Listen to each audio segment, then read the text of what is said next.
بسم اللہ الرحمن الرحیم۔ السلام علیکم ورحمۃ اللہ وبرکاتہ۔ عابد رضا چینل کی طرف سے آج میں اپنے دوستوں کو رسول اللہ صلی اللہ علیہ وسلم کا ایک بہت ہی پیارا طریقہ بتاؤں گا کہ آپ صلی اللہ علیہ وسلم جب رات کو بستر پر آتے تو اس طرح کرتے۔ یہ حدیث حضرت سیدہ عائشہ صدیقہ رضی اللہ تعالیٰ عنہ سے روایت ہے۔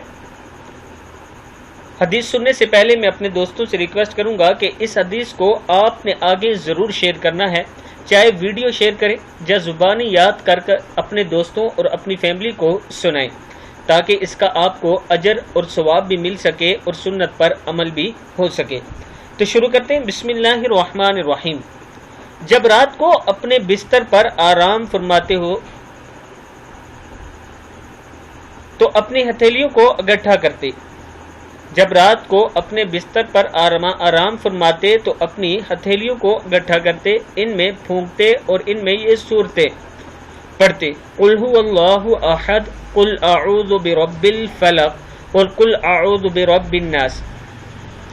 پھر حسب استطاعت ان ہتھیلیوں کو جسم پر پھیرتے، اپنے سر، چہرے اور جسم کے اگلے حصے سے ان کو پھیرنا شروع کرتے، ایسا 3 مرتبہ کرتے۔ کتاب کا حوالہ یہ نیچے موجود ہے، آپ دیکھ سکتے ہیں۔ یعنی رسول اللہ صلی اللہ علیہ وسلم جب رات کو اپنے بستر پر لیٹتے تو اپنی دونوں ہتھیلیوں کو اکٹھا کرتے، ان پر 3 صورتیں قرآن پاک کی آخری 3 صورتیں پڑھتے، دم کرتے اور اپنے جسم پر مل دیتے۔ یہ عمل آپ صلی اللہ علیہ وسلم 3 مرتبہ کرتے تھے۔